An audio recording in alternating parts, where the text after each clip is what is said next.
Olha, é com muito prazer que no podcast de hoje a gente vai conhecer um pouco mais esse fascinante mundo dos jogos eletrônicos, do iGame. Nós estamos hoje com o Alessandro Valente, que é um dos fundadores da Biz Brazilian Game, que fez durante 3 anos um trabalho sensacional, Biz Brazilian Game Summit. Os 2 primeiros anos com o formato de Summit e depois, no último ano agora, com a Brazilian iGame, com um trabalho fenomenal. Não precisa se falar mais sobre a complexidade desse setor e como isso tudo é muito envolvente. Muito obrigado por estar aqui com a gente, para esclarecer um pouco mais sobre esse novo momento aqui de vocês. Eu que agradeço, né? A gente sempre tenta fazer as coisas da melhor forma possível para agradar o público. Eu nunca fui muito bom de fazer evento. Costumo dizer isso aí, que nem churrasco em casa dava boa repercussão. Mas o evento ele tem uma demanda da indústria e também da sociedade, do governo, né, para entender melhor esse mercado. Então, o sucesso do evento realmente se dá muito por conta dessa questão da demanda. E a gente faz um trabalho também com carinho e amor por aquilo que está botando a mão, né? Para quem não era do ramo, vocês se saíram muito, muito bem. A feira foi um sucesso, todas as edições. A última coroou um momento importante de vocês. Hoje é o evento maior da América Latina, né? Nós temos o maior do mundo, que é a ICE, e o da América Latina hoje é o B-Sigma Américas. Esse que é o evento que vem da fusão da BIS, que é o Brazilian Gaming Summit, com a Sigma, que é uma das maiores, se não a maior, empresa organizadora de eventos do nosso setor. Eles fazem, acabei de voltar, a gente conversava agora há pouco, acabei de voltar de Roma, onde eles fizeram um baita evento. Assim, dezenas de milhares de pessoas. Aqui ainda a gente não chegou nesse nível. Acho que o ano passado nós tivemos cerca de 17, 18 mil pessoas, né? Você, apesar de já ter respondido isso, é uma pergunta que eu acho que é importante para esclarecer as pessoas. Por que é a Sigma? Por que uma empresa sediada em Malta? Por que dessa história, dessa fusão? Por quê? Eu acho que uma coisa muito importante é que a gente realmente não vem da área de eventos. Criamos esse evento para cobrir uma lacuna que tinha sido completamente deixada pela empresa Clarion. A Clarion no Brasil, a Clarion é uma potência mundial. E aqui eles organizavam um evento muito bom chamado BGC. E quando eles deixam de fazer esse evento, o Brasil ficou meio que perdido, porque é um palco muito importante de interlocução com o governo, com a sociedade. É um ambiente, fora o networking, negócios, obviamente que a gente, prima muito por isso, mas é um ambiente que a gente proporciona para que haja esse diálogo, especialmente os empresários, a sociedade e o governo. Essa é a grande ideia. E não tinha mais, parou. Então nós fomos atrás de criar o evento. Como não é da nossa alçada, eu sou da área de marketing de afiliação, o Cardama tem a publicação da Games Magazine, o Flavinho iGame Brasil e assim por diante. Essas pessoas se unem então para criar o evento e preencher a lacuna. Mas em dado momento a gente vê que o negócio está tomando uma proporção que a gente não esperava. Não esperava. Cacá, na segunda edição, e você estava lá, nós tivemos que fechar uma balduco que era adjacente ao recinto, né, para comportar a quantidade de pessoas.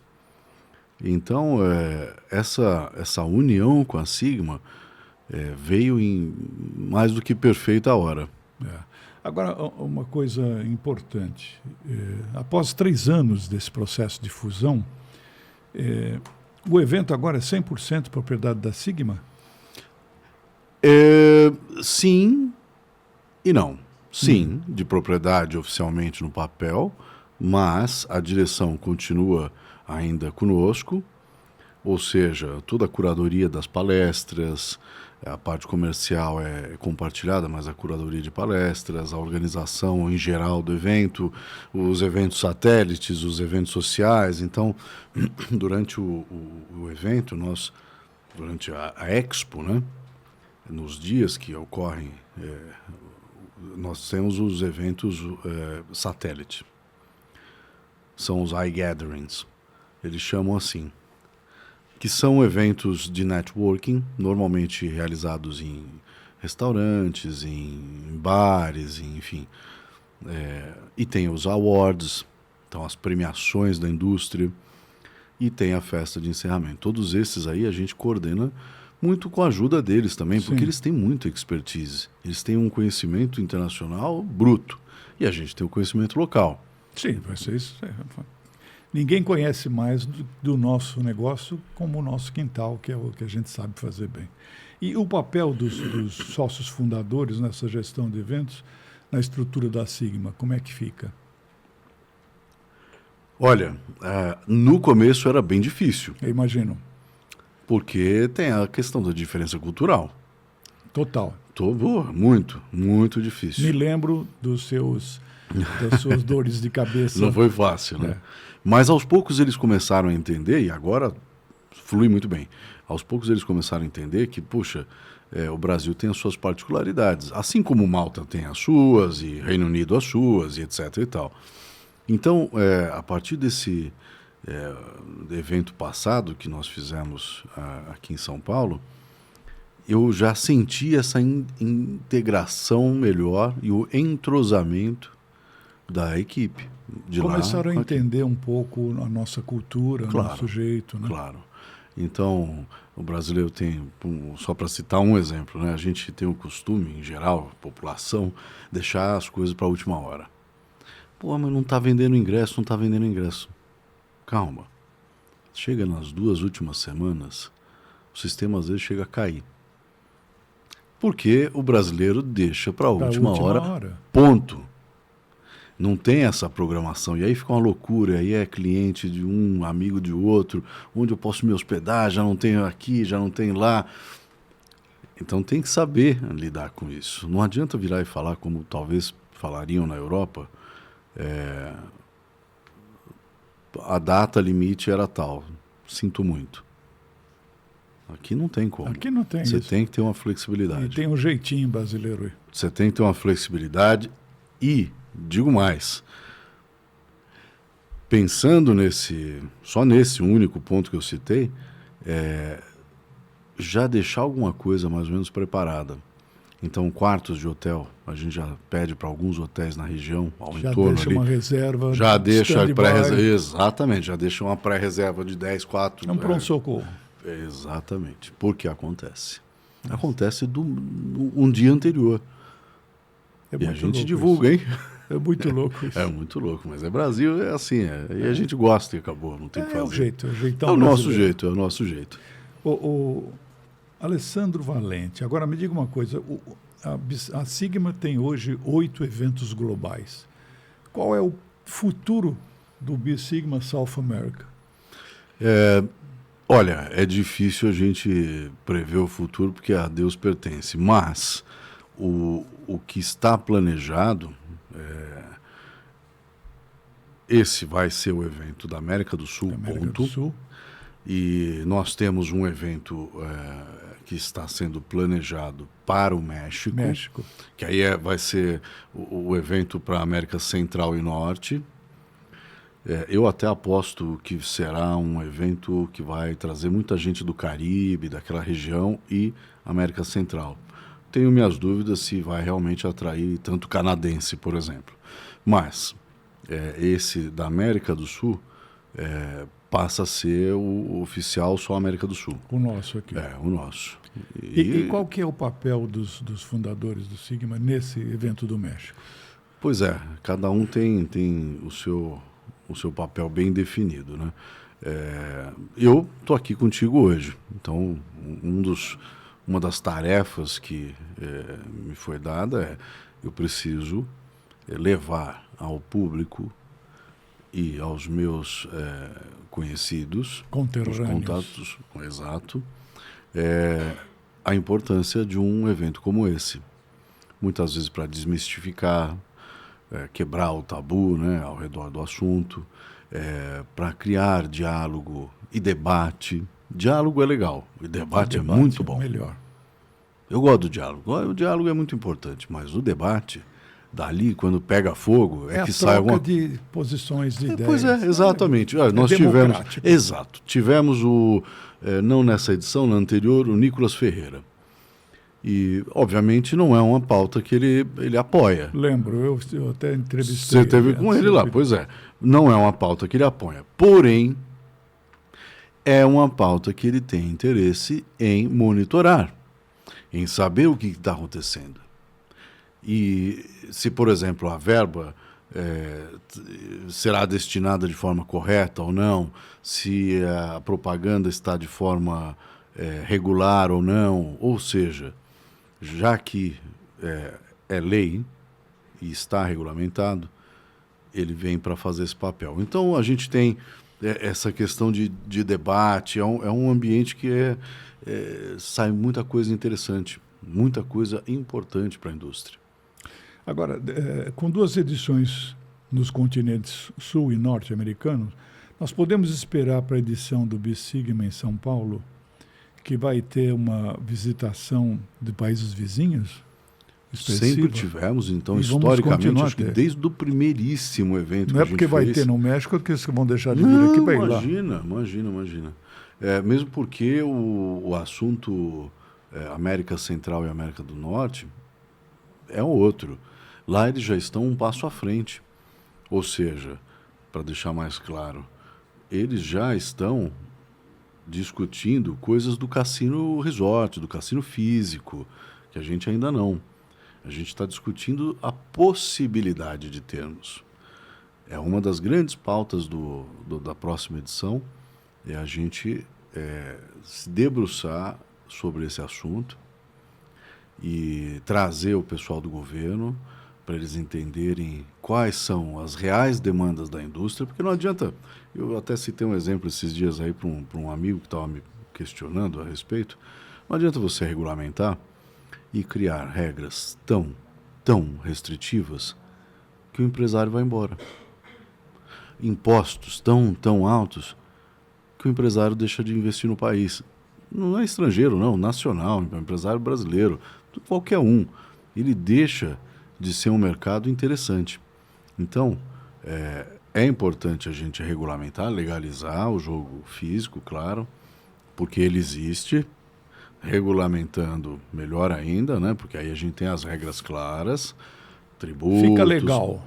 Claro, imagina quantos empregos.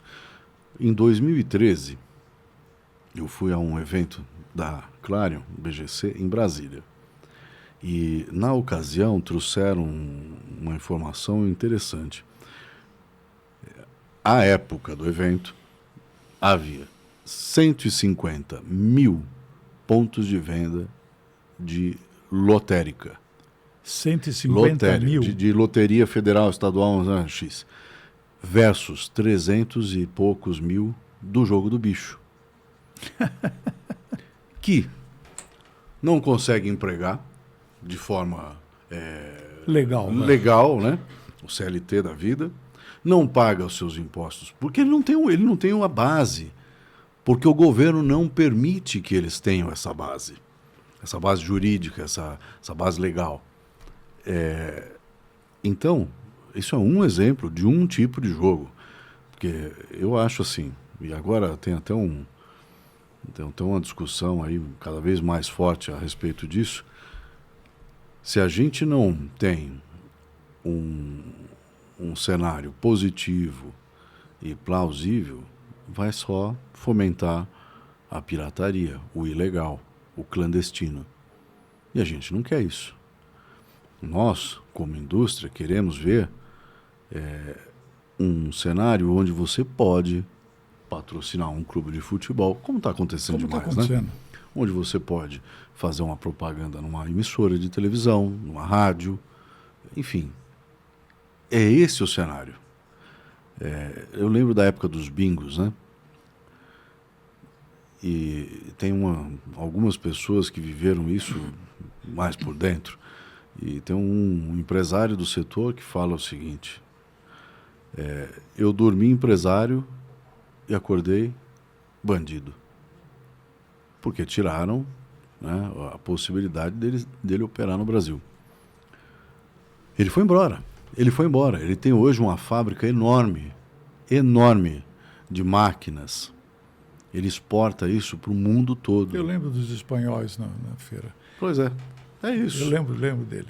Pois é, Lembro ele é o próprio. É. Então a gente tem uma possibilidade de reparar um erro cometido primeiro em 46 e que demorou até agora. É assim, existem ciclos da história, né? Então teve a proibição do álcool nos Estados Unidos, da lei seca. Resolveu alguma coisa? Nada, aumentou. Al Capone que ficou feliz, né?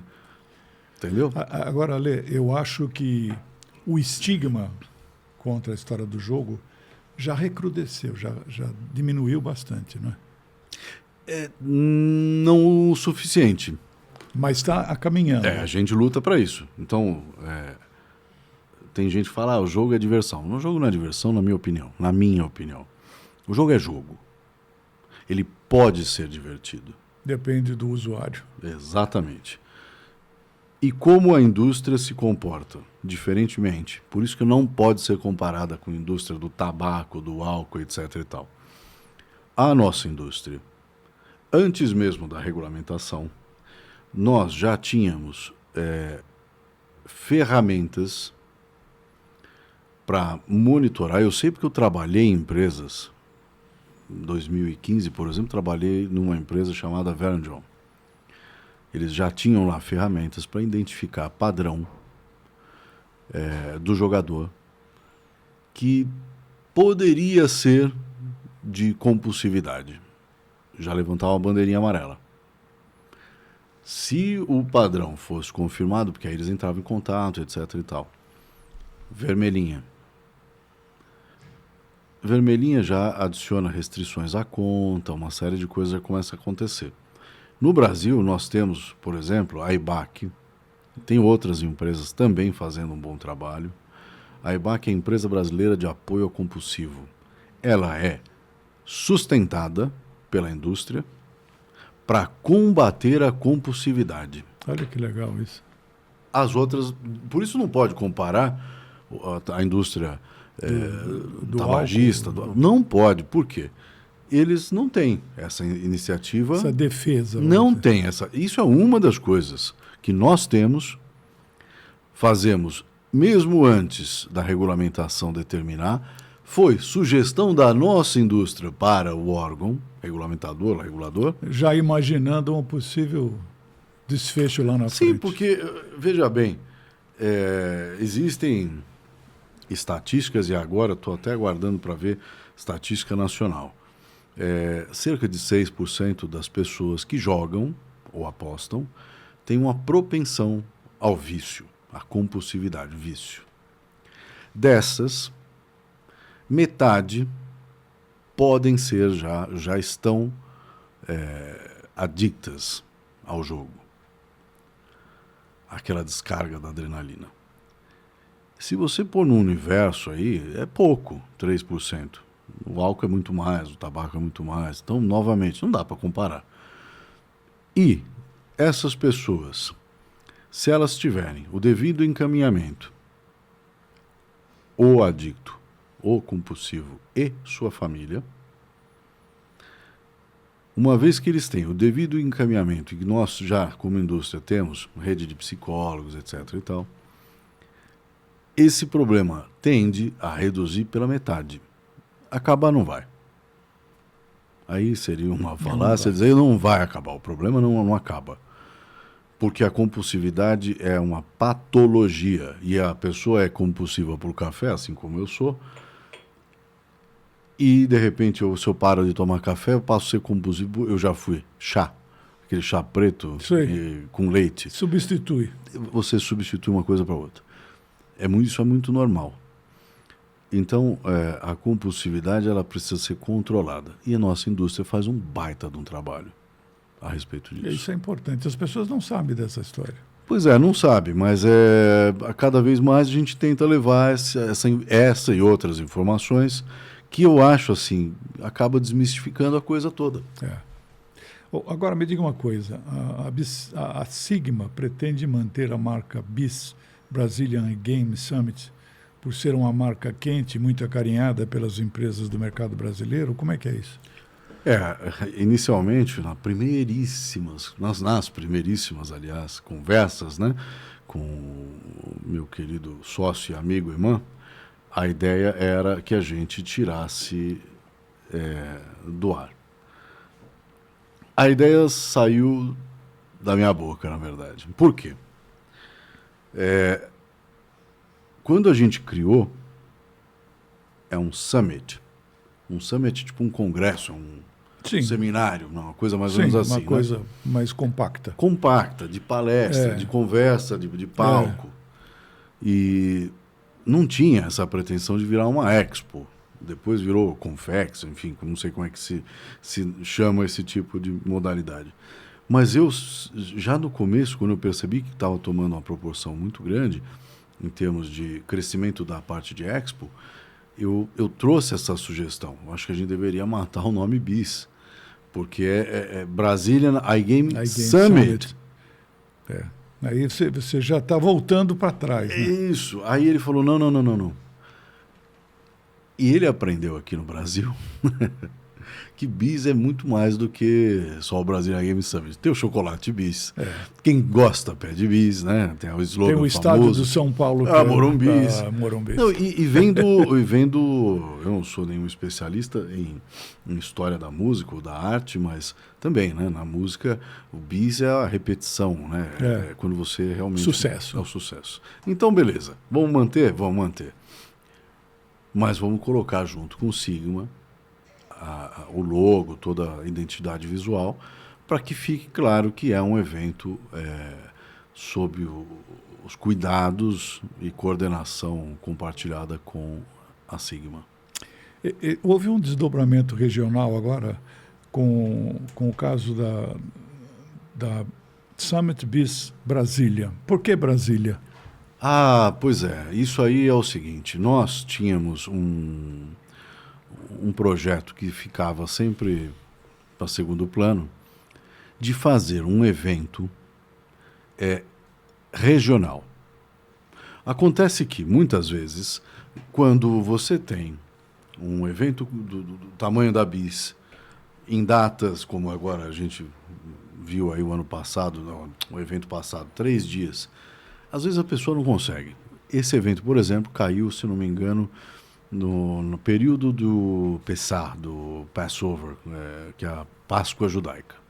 Um monte de empresas de Israel e tal não puderam vir. Outras coisas regionais. Então, e a gente entendeu que assim, tinha gente do Congresso que queria ter vindo e não pôde. Tinha gente de Brasília em geral, né? Não só Congresso, Senado, Executivo e tal. Então, vamos fazer um evento regional. E esse teste vai ser Brasília. Então ficou BIS Brasília. By Sigma, Powered by Sigma, ou em Coordination, qualquer coisa, com a Sigma, porque é uma marca que eu gostaria de sempre estar presente, Sigma. Então nós colocamos o BIS Brasília como um teste. E foi super positivo. E foi legal, né? A gente esperava 250 pessoas, era o planejado, e foram ao evento 480. Mais que dobrou. Mais que dobrou. Então, faremos novamente o evento em Brasília. Tem um anúncio importante. Vamos lá. A Sigma, através da Fundação Sigma Foundation, decidiu, recentemente mesmo, inaugurar ou criar uma faculdade da luta lá em Brasília. Aqui nós temos uma, né? Aos pés ali da comunidade de Heliópolis. Hoje atende 400, 500 crianças e adolescentes, com, obviamente, lutas marciais, Mas tem aula de marketing, apoio psicológico, jurídico, aula de inglês e cesta básica. Tem uma série de benefícios. O esporte aponta para os outros benefícios, não é Claro. Se você é um aluno Claro. de judô, você tem acesso às aulas de marketing. Eu não sei também, eu acho que você pode ter só o marketing, ou só inglês, reforço escolar, essas coisas. Nós fizemos aqui, então, em São Paulo, com a ajuda do Galo, da Centurion FC, que é parte do Grupo Sigma, com recursos próprios, sem recursos de governo e lei de incentivo, pelo menos até agora não fomos atrás disso, ou eles não foram atrás disso. E, diante do sucesso que nós tivemos em Brasília, ficou definido que será feito um espaço como esse em Ceilândia, que é uma cidade satélite de Brasília. Que legal isso, hein? É bem legal. Isso é muito bacana. É bem legal. Mostra que a Sigma no Brasil tem interesse no mercado e respeita a cultura brasileira. Claro. Isso é legal. Não é só vem aqui, faz um evento, vai embora, leva o dinheiro do brasileiro para Malta. Não. Agora, sobre o setor de jogos e apostas, sobre as oportunidades do mercado brasileiro, o que você acha? A grande aposta é os cassinos físicos, né? os resort integrado, etc. E tal. Esse é o objetivo, a pauta de 2026. A gente vai batalhar muito em cima disso, porque é o próximo passo. Agora, no que se diz respeito ao digital, que regulamentou, entrou em vigor agora, em 1º de janeiro, há ainda demandas da sociedade. Eu ponho em primeiro lugar porque, afinal, quem tem que se beneficiar, no final das contas, aqui não é só o empresário, a sociedade. Dos empresários, e que tem que ser moderado pelo governo. Moderado no sentido de proibir não vai, taxar demais não é interessante, porque senão o cara vai jogar no cassino ilegal, e aí o ilegal não paga imposto, não paga nem prêmio, que dirá o imposto, né? Não contrata ninguém, não gera nada. Não gera absolutamente nada. É uma doença. Mais de 12 mil sites já foram bloqueados de janeiro para agora. 12 mil? Mil sites. Não falei 12 sites. Nossa Senhora. Eu não falei 120 não tinha ideia sites. Não falei 1.200 sites. 12 mil sites. O governo, agora com a parceria com o pessoal da Anatel, se não me engano, enfim, tem estreitado bem a ANJL, a Abrajogo, que são as associações que estão brigando muito em cima disso. Bloqueio de mais de 12 mil sites. Não tem como ignorar. Se a gente fizer um trabalho decente, a gente tem uma indústria decente. Senão, vai dar nisso. Então, aí, em relação à atual indústria, aquela que já está instalada, ainda assim precisa de um pouco de atenção, flexibilizações em alguns aspectos, precisa enrijecer alguns outros. Isso eu tenho certeza que em 2 ou 3 anos, não é rápido, viu? Em lugar nenhum foi, e não vai ser no Brasil, ainda mais no Brasil, que a gente não tem um governo, não esse, mas qualquer, né? Nunca tivemos um governo muito rápido, né? E não vai ser tão rápido. Uns 2, 3 anos dá uma melhorada boa, dá uma estabilizada boa. E aí é coisa de décadas para ficar um mercado saudável. Você já respondeu o que eu ia te perguntar no finalmente, o que se espera para o futuro do segmento aqui no Brasil. Você já deu uma pincelada e eu te dou a palavra para você dar um encerramento nisso. Eu acho que, acima de tudo, a gente precisa entender que essa indústria, ela sempre existiu, ela não chegou agora, ela cresceu de fato agora, mais recentemente, mas ela sempre existiu. A gente tirou uma cortina de fumaça que ficava sobre, então hoje a gente consegue ter transparência. Não tínhamos nada ontem, se você analisar como nação brasileira, 2024 não tinha nada. Eu não saberia dizer para você... O que ia acontecer? Não saberia dizer nada. Quantos jogadores tem no Brasil, se é jogador que tem benefício social, eu não saberia nada. Eram chutes. Chutes não servem. A gente precisa ter transparência, precisa ter um mercado estável, bom para a sociedade, em primeiro lugar, para o empresário, e o governo basta ele fazer o trabalho dele, porque ele não tem que ter nenhum benefício, afinal ele não ganha dinheiro, ele não tem benefício nenhum. Quem tem é a sociedade. Ele só tem que monitorar, cobrar o imposto e repassar para a sociedade. O esporte tem que ser beneficiado, a cultura tem que ser beneficiada. A educação agora. A educação. Agora, você viu que legal? Agora. O FIES, você soube? É.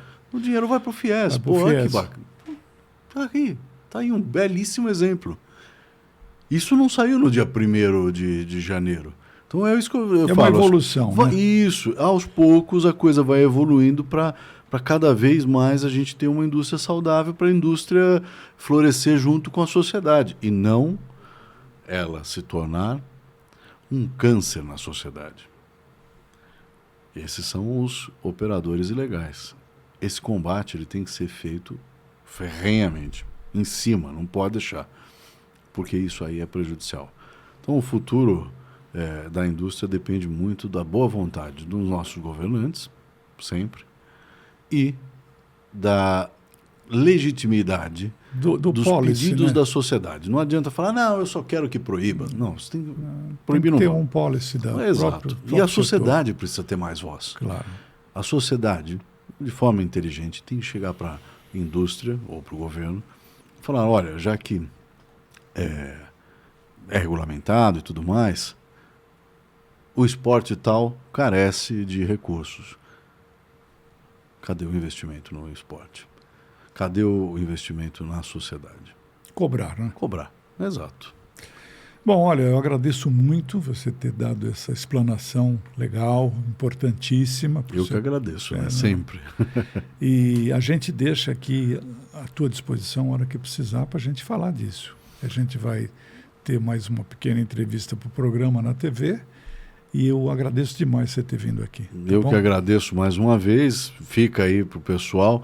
Nós já temos data, né, para o ano que vem, em abril, aqui, 6 a 9 de abril de 2026, aqui em São Paulo, no Transamérica, mais uma vez, o maior evento do setor na América Latina é o B-Sigma Americas. Isso aí. Bom, por hoje a gente fica por aqui, mas você continua, pode seguir através das nossas mídias sociais. Ótima semana, até lá.